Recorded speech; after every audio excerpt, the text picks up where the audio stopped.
नदी को पार करने के लिए एक हिरणी ऐसे छलांग लगाकर कुलांच मारकर पार करना ही चाहती थी। गर्भणी एक हिरणी सिंह की दहाड़ सुनकर व्याकुल हुई।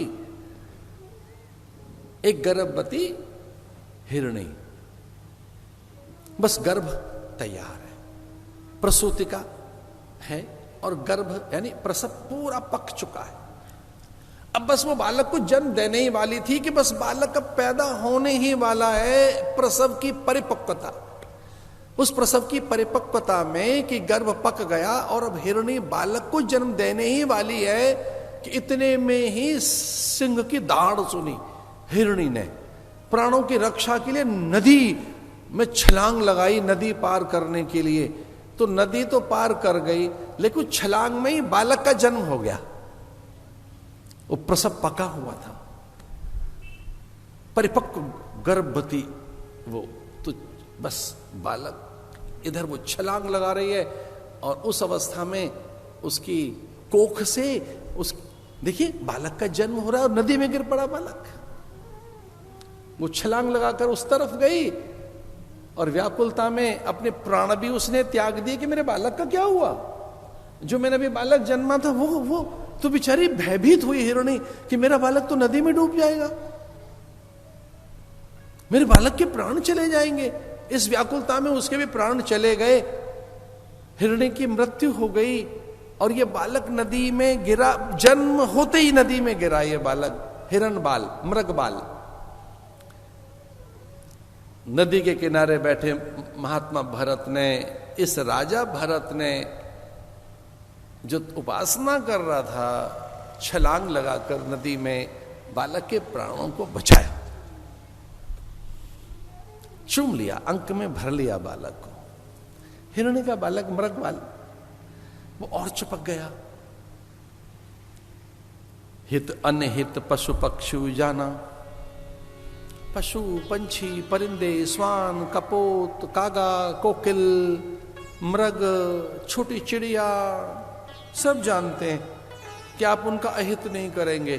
सब जिन्हें बेअकल कहते हैं ऐसे बंदर भी जानते हैं, मैं जब उनके झुंड में घुस जाऊं तो कुछ मुझे नहीं कहते, वो तो जानते हैं जिन्हें हम बेअकल कहते हैं। बेहिचक कितनी बार मैं वानरों के झुंड में घुस जाता हूं। अहिंसा प्रतिष्ठायाम तत्सन्निधौ वैर त्याग। भगवान पतंजलि ऐसा कहते हैं, एक बार प्रतिष्ठा कर लो अहिंसा की अपने भीतर। अहिंसा प्रतिष्ठायाम तत्सन्निधौ वैर त्याग। अगर आपने अपने भीतर अहिंसा की प्रतिष्ठा की है तो कोई आपकी हिंसा नहीं करेगा। आपने प्रेम की प्रतिष्ठा कर ली है तो सब आपसे प्रेम करेंगे। आपने क्या प्रतिष्ठित किया अपने भीतर? अगर आपने निंदा की प्रतिष्ठा कर ली है तो सब निंदा करेंगे, आपके लौट कर आएगी। ये इकोसिस्टम है, जरा आवाज लगाओ किसी के खिलाफ, 1000 लोग आपके खिलाफ आवाज लगाएंगे। हमने तो पहाड़ों में देख लिया रहकर, आंख खुली, थोड़ा सा बचपन सरक ही रहा था कि मेरा सन्यास हो गया और मैं हिमालय में। और हम हिमालय में तो हमने देखा ये हो क्या रहा है, या जरा सी आवाज लगाओ तो पूरा हिमालय गूंजता है।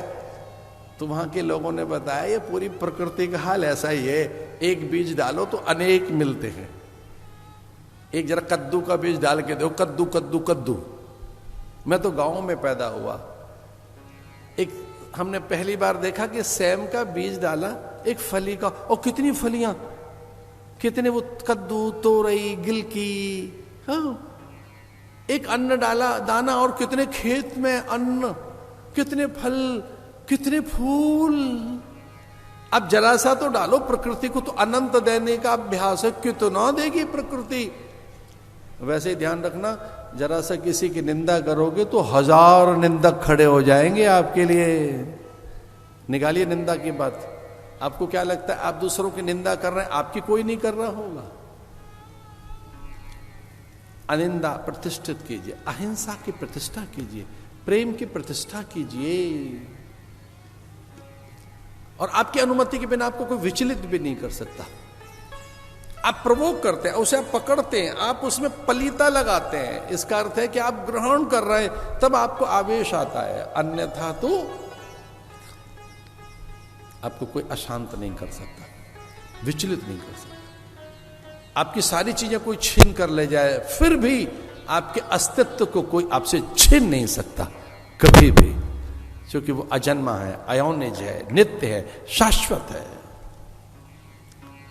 कुछ देर के लिए कोई विचलित कर सकता है, आपकी शांति भंग कर सकता है, कुछ देर के लिए आपको व्याकुलता दे सकता है, कुछ देर के लिए, पर आपके अस्तित्व को कोई नहीं चुरा सकता।